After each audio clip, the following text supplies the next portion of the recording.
Hello everyone, myself Nisha. Welcome to all of you on this online platform of Vidya Guru. आज की class में हम लोग एक बहुत ही इंपॉर्टेंट टॉपिक स्टार्ट करने वाले हैं जिसका नाम है ratio and proportion. Ratio and proportion एक बहुत ही इंपॉर्टेंट चैप्टर है, अपने आप में तो इंपॉर्टेंट है ही, इसके अलावा बाकी के चैप्टर्स को सॉल्व करने में भी बहुत हेल्पफुल है। मैं यहाँ लिख देती हूँ अदर चैप्टर्स, ठीक है। इसका मतलब बाकी के चैप्टर्स को सॉल्व करने में भी बहुत हेल्प करता है। रैंडमली कोई भी टॉपिक हम उठा ले, रेशियो तो मोस्टली मतलब एक टाइप है ना। कोई भी टॉपिक है, जैसे कि हमने लिया प्रॉफिट एंड लॉस, उसमें रेशियो वाला क्वेश्चन इंक्लूड कर दिया, या फिर डिस्काउंट में रेशियो आ गया। तो रेशियो एक बहुत ही मतलब बेसिक चीज है मैथ्स की जो हमें आनी चाहिए, प्लस अपने आप में तो है इंपॉर्टेंट। यहाँ से एक क्वेश्चन तो हमें देखने को मिलता ही मिलता है, प्लस में दूसरे चैप्टर्स को सॉल्व कराने में भी as a basic chapter, as a root chapter की भूमिका निभाता है।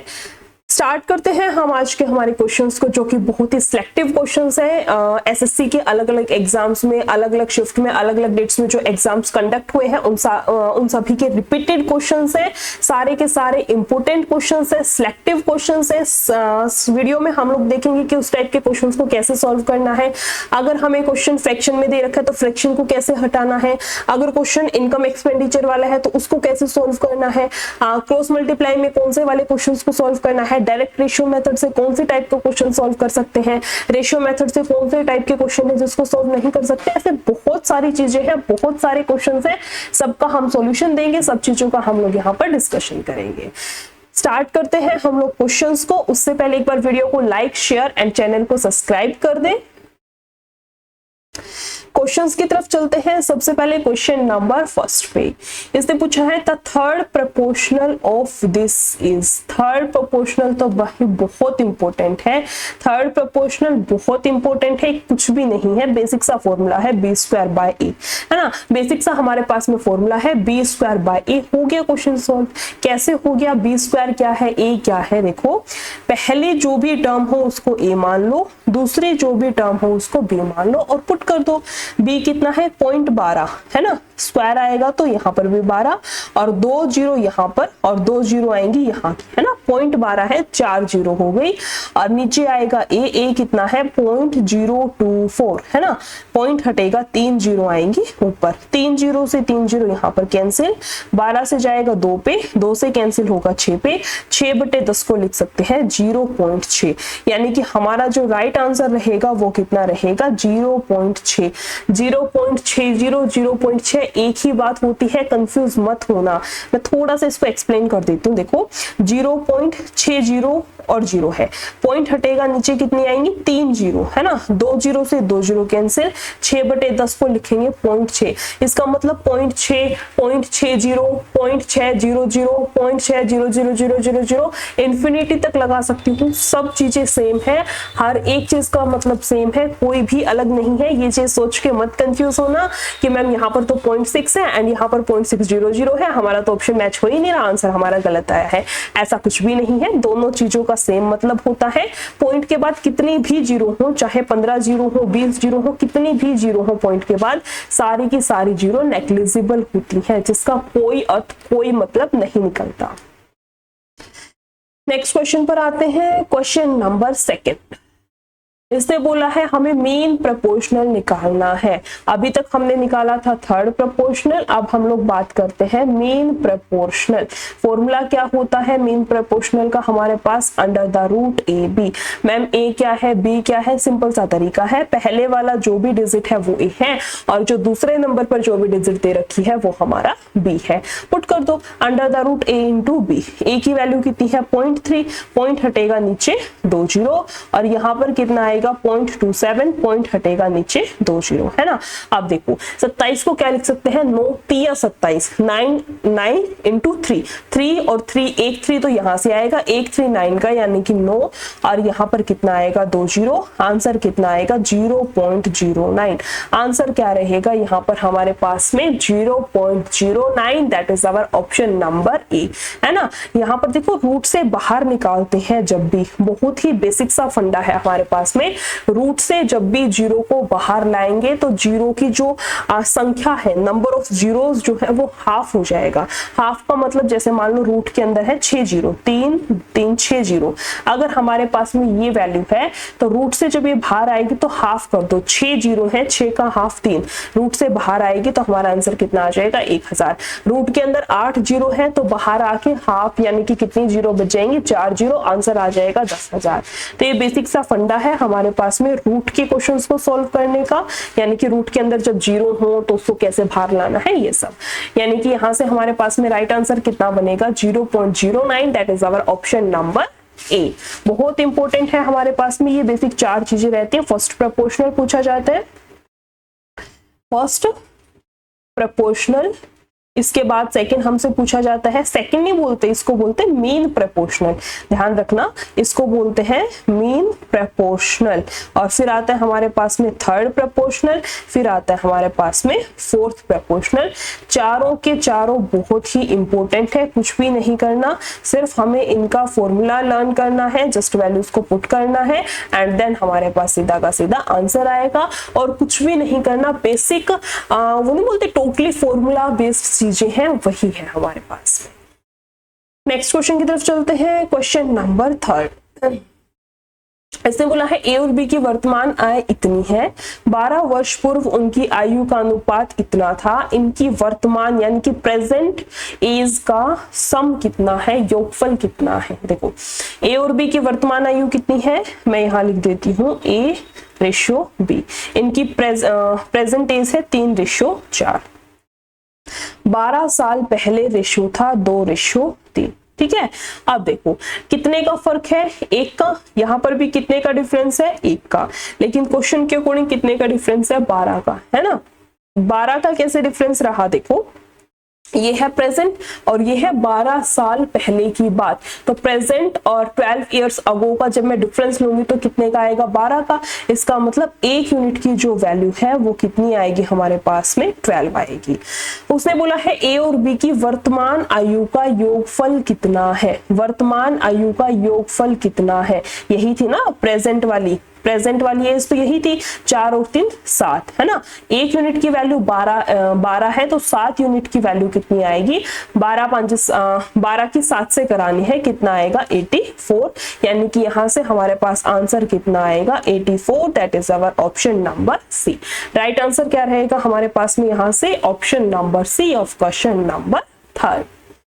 इसी सीरीज में चलते हैं next question, that is our question number 4। Question को रीड करते हैं। इसने बोला है 7 वर्ष पहले ए और बी की आयु का अनुपात इतना था, लिख लेते हैं A/B। 7 साल पहले है तो माइनस का, जब भी एज वाले क्वेश्चंस में अगो दे रखा हो कि इतने साल पहले तो माइनस में लेना है, इतने साल बाद दे रखा हो तो प्लस में लेना है, और प्रेजेंट दे रखी हो तो जीरो मानना है उसको, ठीक है। 8 वर्ष बाद, अच्छा 7 साल पहले रेशियो था 4/5, ठीक है। 8 साल बाद यानी कि प्लस का 8, है ना। 8 वर्ष बाद इनकी आय का रेशियो होगा 9/10। उनकी वर्तमान आयु में कितना अंतर है, देखो सबसे पहले चेक करते हैं कितने का डिफरेंस है, 5 का, यहाँ भी कितने का डिफरेंस है, 5 का, ठीक है। और हमारे अकॉर्डिंग कितने का डिफरेंस है, 15 का। 15 कैसे हुआ मैम, देखो इसने बोला है 7 साल पहले, मैं अभी हूँ प्रेजेंट पर यानी कि 0 पर हूँ, 7 साल पीछे हूँ, है ना, और जाना कहाँ है, 8 साल आगे, तो 7 साल तो पीछे से मुझे प्रेजेंट पर आने में लगेंगे 7 साल, और फिर 8 साल आगे 8 जाने में लगेगा, मतलब टोटल कितना लगेगा, 15। हमारे अकॉर्डिंग यानी कि क्वेश्चन के अकॉर्डिंग कितना है, 5, और हमारे यानी कि रेशियो के अकॉर्डिंग कितना आया है, 5, और क्वेश्चन के अकॉर्डिंग कितना है, 15। इसका मतलब 1 यूनिट की वैल्यू कितनी आती है, यहां से हमारे पास में 3, ठीक है। इसने बोला है उनकी वर्तमान आयु में कितना अंतर है, उनकी वर्तमान आयु में, है ना। सबसे पहले निकाल लेते हैं। देखो 4 तिया 12 और 5 तिया 15, ये है 7 साल पहले की वैल्यू, है ना। 7 साल बाद यानी कि प्रेजेंट देखिए तो ये 19 का है, और ये कितना आएगा 7 और 5 12, ये अभी कितने का है 22 साल का है। इन दोनों के बीच में अंतर कितने का है, इन दोनों के बीच में डिफरेंस कितने का है हमारे पास में 3 साल का, यानी कि option number C is our correct answer. बहुत इंपॉर्टेंट टाइप है एज वाली टाइप जो रेशियो में आती है ना। ये सारी इंपॉर्टेंट टाइप है, एज वाली हो गई, इसके अलावा आती है हमारे पास में इनकम एक्सपेंडिचर वाली हो गई, इसके अलावा मेन प्रोपोर्शनल वाली जो मैंने अभी बताई थी, first proportional, main proportional, third proportional and fourth proportional, सारे के सारे इंपॉर्टेंट टाइप है, सारे के सारे रिपीटेड क्वेश्चन है। ये वाला क्वेश्चन जैसे एसएससी सीपीओ 2019 का है, यानी कि एसएससी के अलग अलग एग्जाम्स में आए हुए मोस्टली रिपीटेड क्वेश्चंस बोल सकते हैं। मैं ये नहीं कह रही कि डिट्टो यही क्वेश्चन आया है, डिजिट चेंज हो सकती है, लेकिन जो ट्रेंडिंग टाइप है क्वेश्चंस आने की वो सारी की सारी यही है। इसमें देखो क्वेश्चन ने क्या बोला है, दो संख्याओं का रेशियो है 3:5। यदि पहली संख्या में 8 और दूसरी संख्या में 7 जोड़ा जाता है तो रेशियो इतना हो जाता है, प्रत्येक में 6 जोड़ने पर उनका अनुपात, उनका रेशियो क्या होगा। देखो दो संख्याएं हैं ए और बी मान, ठीक है, इनका रेशियो है 3:5 है, ठीक है। दो संख्याओं का अनुपात 3:5 है। यदि पहली में 8 और 7 जोड़ने पर, यहां पर कितना जोड़ा है 8 और यहां पर कितना जोड़ा है 7 जोड़ा जाता है तो रेशियो कितना होगा 2:3 हो जाता है, ठीक है। यहाँ पर ना इस वाले क्वेश्चन को हम लोग सॉल्व करते हैं क्रॉस मल्टीप्लीकेशन से। हमारा जो मेथड हम लोग यूज कर रहे हैं इसका नाम क्या है, क्रॉस मल्टीप्लीकेशन मेथड। इसके अंदर क्या करना है बेसिकली देखिए, इन दोनों की मल्टीप्लाई, 8 तिया 24, ठीक है, माइनस में इन दोनों की 7 दूनी 14, ये आएगा 14 इक्वल्स टू 5 दूनी 10 और 3 तिया 9, है ना। 5 दूनी 10, 3 तिया 9, ठीक है। यहाँ पर कितना आएगा 10 और यहाँ पर कितना आएगा 1। इसका मतलब 1 यूनिट की जो वैल्यू आई है हमारे पास में, 1 यूनिट का जो मान है वो कितना आएगा हमारे पास में 10 आएगा, ठीक है। उसने पूछा है प्रत्येक में 6 जोड़ने पर उनका रेशियो क्या होगा। सबसे पहले डिजिट निकाल ले, क्या है 1 यूनिट की वैल्यू 10 है तो इसका मतलब डिजिट क्या है मेरे पास में 30 एंड 50। उसमें कितना कितना जोड़ना है 6 बोथ साइड, ये हो जाएगा 56, ये हो जाएगा 36। रेशियो निकाल ले, 2 से 1 पे 2 8 16, ये आएगा 2 दूनी 4 और 2 8 16, 2 में 18, ये जाएगा 2 से 14 पर। यहां से कितना आएगा हमारे पास में answer 9:14, that is our option number A. Correct answer क्या बनेगा हमारे पास में यहां से ऑप्शन नंबर ए। इसी तरह से नेक्स्ट क्वेश्चन पे आते हैं, क्वेश्चन नंबर 6। रीड करें क्वेश्चन को एक बार। देखो इसने बोला है 7 वर्ष पहले ए और बी की आयु का अनुपात इतना था। लिख लेते हैं, ये है ए भाई साहब, ये है बी, पहले है तो माइनस में, और रेशियो क्या बोला है 4:5, ठीक है। 7 वर्ष बाद उनकी आयु का, 7 वर्ष बाद यानी कि बाद है तो मतलब क्या आएगा प्लस का, उनका रेशियो कितना होगा 5:6। अब से 5 वर्ष बाद उनकी आयु का अनुपात क्या होगा बाद में देखते हैं। यहां पर देखो कितने का डिफरेंस है, 4 से 5 में 1 का, 5 से 6 में 1 का, यानी कि रेशियो के अकॉर्डिंग डिफरेंस कितने का है 1 का, और हमारे अकॉर्डिंग डिफरेंस कितने का आया है 14 का। 14 कैसे आया, -7 से +7 जाएंगे तो -7 से 0 तक 7 और फिर 0 से 7 तक भी 7, 7 और 7 14, इसका मतलब 1 यूनिट की वैल्यू कितनी आएगी हमारे पास में 14, ठीक है। उसने बोला है अब से 5 वर्ष बाद, पहले तो हम लोग अब की वैल्यू निकाल ले, प्रेजेंट एज निकाल ले कितनी है, देखो यहां से निकाल लेते हैं। देखो ये है हमारे पास में 7 साल पहले की, है ना, 14 5 70, ये कितना आएगा 56, ठीक है। ये कितना आएगा हमारे पास में 56, ये है 7 साल पहले की एज। क्वेश्चन ने बोला है 5 वर्ष बाद, 5 वर्ष बाद, है ना, इसका मतलब ये तो है 7 साल पहले की, तो 7 साल तो ये जोड़ने पड़ेंगे उसको प्रेजेंट में लाने के लिए, और प्लस में 5 और जोड़ने पड़ेंगे जो क्वेश्चन ने एक्चुअल में आंसर पूछा है वो निकालने के लिए। इसका मतलब 7 और 5 12 साल जुड़ेगा दोनों साइड, 6 2 8, 5 और 1 6, ये कितना आएगा 7 और 1 82, 2। पूछा क्या है, उनकी आयु का अनुपात। ओके, यहाँ पर देखो 2 से 3 पे, ये जाएगा 4 पे, 2 चौके 8, 2 एकम 2। आंसर कितना आएगा 34:41। यहाँ से आंसर कितना आएगा हमारे पास में 34:41। That is our option number A. Next question की तरफ चलते हैं, क्वेश्चन नंबर 7। इसमें देखो क्या है, राजू और पीटर के वेतन का अनुपात इतना है, ठीक है। यदि प्रत्येक के वेतन में 2500 रुपए की वृद्धि होती है तो नया अनुपात इतना हो जाता है। पीटर का वेतन कितना है।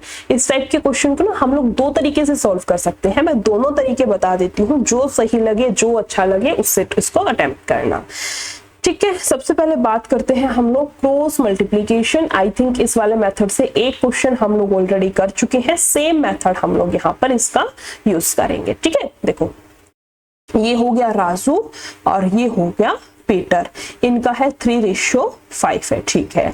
यदि वेतन में इतने की वृद्धि की जाती है तो 11:15 होता है। क्या 2500 रुपए की वृद्धि करने पर, यहाँ भी कितने की वृद्धि करनी है 2500 रुपए की, ठीक है। और दूसरा हम लोग बना लेते हैं इसको रेशियो मेथड से। मैं यहाँ नाम दे देती हूँ रेशियो मेथड। इससे कैसे सॉल्व करेंगे, देखिए पहले तो सेम ही बनाना पड़ेगा। ये है राजू, ये है पीटर, यहाँ पर है 3 और 5, ये है 11 और 15, ठीक है। रेशियो मेथड से एक बार देख लेते हैं, उसके बाद क्रॉस मल्टीप्लिकेशन से बता देती हूँ।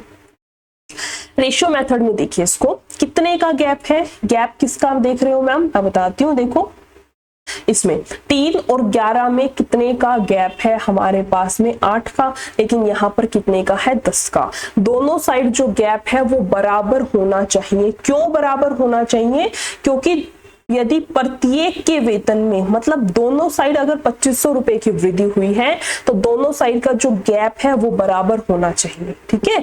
दोनों साइड का गैप जो है वो इक्वल आना चाहिए। इक्वल क्यों आना चाहिए वो भी बता दिया, क्योंकि जो वृद्धि हुई है वो इक्वल अमाउंट की हुई है। तो सबसे पहला स्टेप तो जो गैप इक्वल नहीं है हमें उसको इक्वल बनाना है। कैसे इक्वल बनाएंगे, देखो इन दोनों का जो डिफरेंस है उसकी मल्टीप्लाई यहाँ करानी है, और इन दोनों में जो डिफरेंस है उसकी मल्टीप्लाई हमें यहाँ पर करानी है, ठीक है। अब 2 से करा दो, चाहे 4 से करा दो, या फिर इसको और छोटा कर लो, ये 1 पे, ये 2 पे। अब इसको और छोटा हो गया और हमारी कैलकुलेशंस कम हो गई। यहाँ पर देखो 3 दूनी 6 और 5 से 2 पे 10, और ये जाएगा 11:15। अब देखो इनका गैप कितना कितना आता है हमारे पास में 6 से 11, 5 का गैप है। यहाँ पर भी कितने की वृद्धि हुई है 5 की। रेशियो के अकॉर्डिंग कितने की वृद्धि हुई है 5 की। 10 से 15 ना 5 की वृद्धि हुई है। सेम 6 से 11 कितने की वृद्धि हुई है 5 की। लेकिन क्वेश्चन ने वृद्धि कितने की बोला है 2500 की हुई है। इसका मतलब 1 यूनिट की वैल्यू कितनी आएगी हमारे पास 500, है ना। 1 यूनिट की वैल्यू कितनी आएगी हमारे पास में 500। अब देखो इसने बोला है पीटर का वेतन कितना है। पीटर ये था ना, ठीक है। पीटर का वेतन कितना है, ये वाली वैल्यू हमसे पूछ रखी है। 1 यूनिट की वैल्यू 500 है, तो 10 यूनिट की वैल्यू कितनी आएगी हमारे पास में 5000। That is our option number B. ये था रेशियो मेथड, जो कि इंपॉर्टेंट मेथड है, जिससे भी इजीली हम क्वेश्चंस का सॉल्यूशन निकाल सकते हैं। लेकिन ना ये वाला मेथड हमें यूज कब करना है, जब हमारे पास ये वाली वैल्यू इक्वल दे रखी हो, कि दोनों साइड 2500 रुपए भरे हैं, दोनों साइड 5-5 हजार रुपए भरे हैं, दोनों साइड 20-20 रुपए भरे हैं। मतलब रुपए चाहे कितने भी हो, कम हो ज्यादा हो कुछ भी हो, लेकिन सेम अमाउंट होना चाहिए। इंक्रीज हुआ है तो भी सेम अमाउंट हो दोनों साइड, डिक्रीज हुआ है तो भी दोनों साइड सेम अमाउंट हो। अगर अमाउंट अलग अलग दे रखा है तो फिर हम लोग 101% क्रॉस मल्टीप्लिकेशन लगाएंगे। मैं यहां लिख देती हूं, देखो कहने का मतलब ये है कि क्रॉस मल्टीप्लिकेशन मेथड ऑलराउंडर है ना, ऑलराउंडर है, सदाबहार है। इसका मतलब चाहे सेम अमाउंट में इंक्रीज, सेम अमाउंट का इंक्रीज हुआ है ये दे रखा हो, सेम अमाउंट में डिक्रीज हुआ है, या अलग अलग अमाउंट, ए का मान लो 5000 इंक्रीज हुआ है, बी का 8000 इंक्रीज हुआ है, या फिर अलग अलग दे रखा हो चाहे सेम दे रखा हो, क्रॉस मल्टीप्लिकेशन दोनों में यूज होगा। मैं यहां लिख देती हूं दोनों, ठीक है। यहाँ लिख देते हैं बोथ। इसके अपोजिट हम आते हैं रेशियो मेथड। रेशियो मेथड तभी यूज करना है जब सेम अमाउंट हो हमारे पास में, सेम अमाउंट या तो इंक्रीज दे रखा हो या फिर डिक्रीज दे रखा हो। ठीक है, इसका मतलब क्रॉस मल्टीप्लीकेशन दोनों में यूज कर सकते हैं और रेशियो मेथड सिर्फ एक में यूज होगा, और वो एक क्या है, जब हमारे पास अमाउंट सेम दे रखा हो।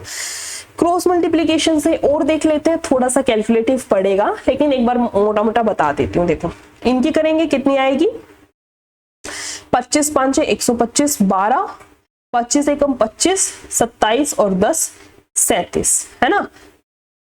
ओके, यहां से कितना आएगा हमारे पास में 37,500, माइनस का कितना 5 तो 7 और 2, और माइनस का कितना 2000, है ना, 27,500। ये किसके बराबर आएगा, 15 तिया 45 और 11 5 55 माइनस 45। यहाँ से आएगा 10 और यहाँ से आएगा 27,500, ये आएगा हमारे पास में 1000, है ना, 10,000। यहाँ से देखो एक यूनिट की वैल्यू कितनी आएगी हमारे पास में 1000। क्वेश्चन ने पूछा है, क्या पूछा था, पीटर का क्या पूछा था, वेतन इनकम कितनी है।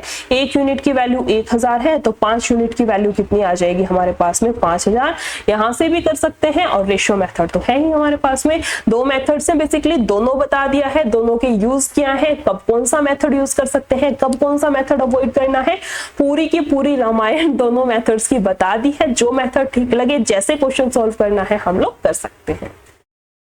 नेक्स्ट क्वेश्चन पे आते हैं, क्वेश्चन नंबर 8। इसे बोला है ए के वेतन का 2 गुना बी के वेतन के 5 गुने के बराबर है। लिख लेते हैं। देखो ये ना लैंग्वेज वाले बहुत इजी क्वेश्चन होते हैं, मुझे तो पर्सनली लैंग्वेज वाले बहुत इजी क्वेश्चन लगते हैं। कुछ भी नहीं करना होता, अगर आपको कुछ भी नहीं आ रहा तो क्या करना है, जो भी उसने लैंग्वेज में बोला है, हिंदी में या फिर इंग्लिश में उसने जो भी बात बोली है उसको जस्ट मैथ्स के फॉर्म में उतार दो और धीरे धीरे अपने आप आंसर आने लग जाता है। कैसे, इस क्वेश्चन में देखेंगे। देखो ए के वेतन का, ए के वेतन का मतलब या फिर इंग्लिश में ऑफ होगा, 2 टाइम्स ऑफ, है ना, ए सैलरी, इसका मतलब होता है मैथ्स में मल्टीप्लाई।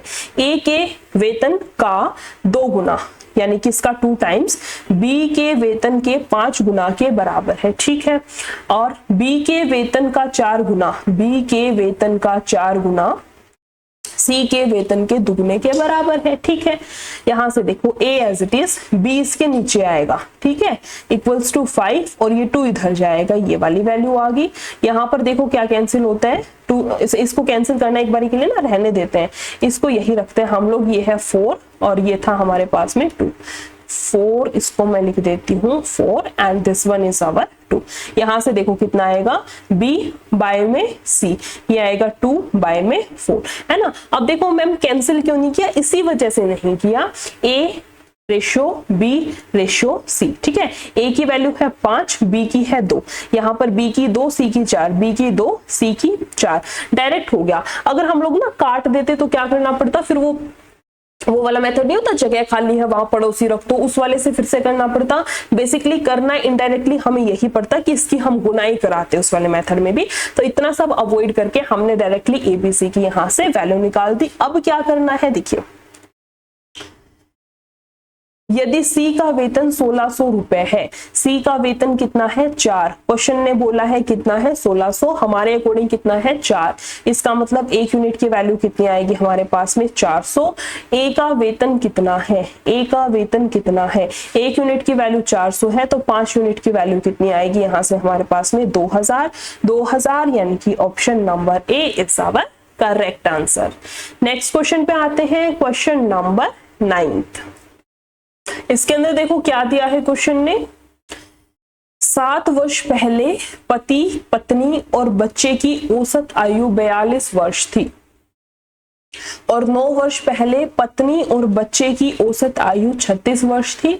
वर्तमान में पति की आयु कितनी है ना।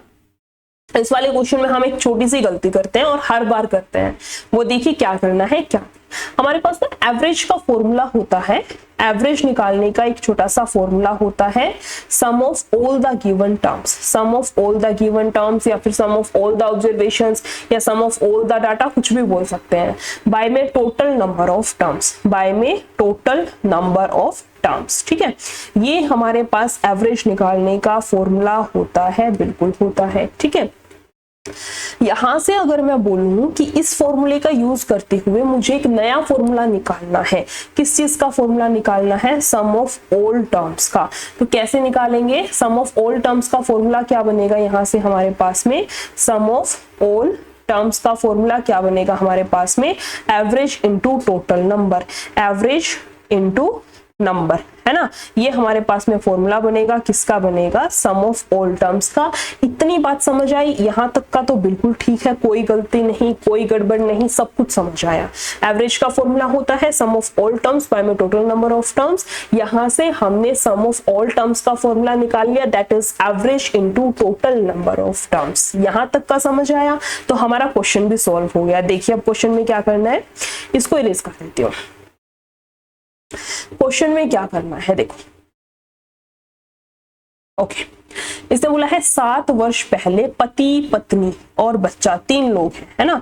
मैं लिख देती हूँ, हस्बैंड है प्लस वाइफ है प्लस उनका चाइल्ड है, उन सब की एवरेज एज 42 है। एवरेज 42 है, एवरेज कितना है? 42, और नंबर ऑफ पीपल्स कितने हैं? हस्बैंड है, वाइफ है और बच्चा, टोटल कितने हैं? 3। तो यानी कि यहां से मैं 42 इंटू 3 करके 3 दूनी 6, 4 तिया 12, 126 तीनों की क्या आ गई? सम, है ना। 126 तीनों का क्या आ गया? सम आ गया, तीनों की आय का योगफल आ गया। 126 कब की एज है उनकी? 7 वर्ष पहले की। 126 उनकी कब की एज है? 7 साल पहले की। तीनों को मैं प्रेजेंट एज में लेके आऊंगी, तीनों को प्रेजेंट एज में लेके आऊंगी। 7 साल जो उनका हस्बैंड है, उस बच्चे का जो फादर है, उसको 7 साल आगे लाने में लगेंगे। 7 साल वाइफ आगे आई है और 7 साल बच्चा आगे आया है। टोटल 7 7 7 21 साल मुझे जोड़ने पड़ेंगे उन तीनों को प्रेजेंट एज में लाने के लिए, है ना। उन तीनों को प्रेजेंट एज में लाने के लिए कितना जोड़ना पड़ेगा हमें? 21 साल, यानी कि husband plus wife plus child की टोटल एज का जो प्रेजेंट एज का सम है वो कितना है? मैं लिख देती हूँ यहाँ पर, प्रेजेंट एज का जो सम है वो कितना आएगा हमारे पास में? 147। यहां तक का क्लियर हुआ? बिल्कुल हुआ। अगली लाइन में देखो क्या बोला है क्वेश्चन में, मैं इतने कलर चेंज करती हूँ। 9 वर्ष पहले पत्नी और बच्चे, अब क्या है? सिर्फ वाइफ प्लस में चाइल्ड, इनकी कब की है? 9 वर्ष पहले। उनका एवरेज कितना दे रखा है? 36 वर्ष थी, है ना। इनका एवरेज कितना दे रखा है हमें? 36 वर्ष थी, ये लिख रखा है एवरेज। ओके, वाइफ और चाइल्ड सिर्फ 2 है अब की बार, तो नंबर ऑफ पीपल्स कितने हैं? 2 हैं, और एवरेज कितना है? 36। 6 दूनी 12, 3 दूनी 6 और 1 7, 72। 72 क्या है? उनकी 9 वर्ष पहले की एज का सम है ना। 9 साल तो वाइफ को आगे लाने में लगेंगे और 9 साल बच्चे को आगे आगे इन द सेंस प्रेजेंट में लाने के लिए लगेंगे। टोटल 9 18 साल मुझे बढ़ाने पड़े, है ना। टोटल 18 साल बढ़ाने पड़े 90, यानी कि इन दोनों की एज का जो टोटल है प्रेजेंट एज का, मैं लिख देती हूँ प्रेजेंट का। देखो ऊपर तो है हस्बैंड, वाइफ और चाइल्ड, तीनों की प्रेजेंट एज का सम कितना है? 147। नीचे है सिर्फ वाइफ और चाइल्ड, इनकी प्रेजेंट एज का सम कितना है? 90, यानी कि यहां से हस्बैंड की एज का कितना आएगा हमारे पास में? हस्बैंड की प्रेजेंट एज कितनी आएगी हमारे पास में? 57। That is our option number D. I hope समझ आया होगा। इंपॉर्टेंट क्वेश्चन है, ध्यान रखना, इसको मैं मार्क भी कर देती हूँ। इंपॉर्टेंट क्वेश्चन है, लेकिन गलती पता है क्या करते हैं हम लोग? जैसे 7 वर्ष पहले बोले हैं तो सिर्फ 7 जोड़ देते हैं, हम ये नहीं देखते कि 3 लोग हैं तो 7 या 21 जोड़ना पड़ेगा। जैसे इसमें था 9 वर्ष पहले, तो हम सीधा क्या करते हैं? 9 जोड़ देते हैं, लेकिन हमें ये ध्यान नहीं रहता कि 9 साल 2 बंदे हैं तो 9 और 9 18 जोड़ना पड़ेगा। इस टाइप की सिली मिस्टेक्स हम लोग कर देते हैं। इस टाइप की चीजों का ध्यान रखना है, इस टाइप की चीजों का हमें ध्यान रखना है। आंसर गलत नहीं करना है, पूरा परफेक्टली वे से हमें आंसर निकालना है। नेक्स्ट क्वेश्चन पे आते हैं, क्वेश्चन नंबर 10। इसने बोला है 7 वर्ष पहले ए और बी की आयु का अनुपात इतना था। 8 वर्ष बाद, यहां लिख देते हैं ए है, ये है, बी है। 7 वर्ष पहले और 8 वर्ष बाद। पहले कितना था? 4:5 था, और अब कितना हुआ है? 9:10 हुआ है। वर्तमान, उनकी वर्तमान आयु में कितना अंतर है? बहुत इजी क्वेश्चन है। देखो सबसे पहले चेक करते हैं इनका डिफरेंस कितना है। 5 का डिफरेंस यहाँ पर है और 5 का डिफरेंस ही यहाँ पर है ना। रेशियो के अकॉर्डिंग कितने का डिफरेंस है? 5 का। लेकिन इसके अकॉर्डिंग देखें तो 15 का डिफरेंस है। 15 कैसे हुआ मैम? -7 से 0 पे लाएंगे, 7 बढ़ाना पड़ेगा और फिर 0 से 8 यानी कि 8, 7 + 8 कितना होगा? 15। यानी कि यहाँ से बोल सकते हैं 1 यूनिट की जो वैल्यू है वो कितनी आएगी हमारे पास में? 3 आएगी, है ना। क्वेश्चन ने पूछा क्या है? उनकी वर्तमान आयु में कितने का अंतर है। ओके, कितनी आएगी? देखो यहाँ से वर्तमान आयु निकालने के लिए पहले ये निकाल लेते हैं। 4 तिया 12 और 5 तिया 15, ये उनकी आयु है 7 वर्ष पहले की। तो प्रेजेंट एज में ले आऊं मैं इनको, ये कितना आएगा? 19 और ये कितना आएगा? 22। उसमें अंतर कितने का है? 3 का। इसमें डिफरेंस कितने का है? 3 का। That is our option number C. I think ये क्वेश्चन आ चुका है ना। नेक्स्ट क्वेश्चन पे आते हैं, क्वेश्चन नंबर 11। बहुत इंपॉर्टेंट क्वेश्चन है और थोड़ा सा ट्रिकी भी बोल सकते हैं कि अगर आपको इस क्वेश्चन को करने का प्रॉपर वे, प्रॉपर मेथड नहीं आता तो क्वेश्चन में उलझ के रह जाएंगे।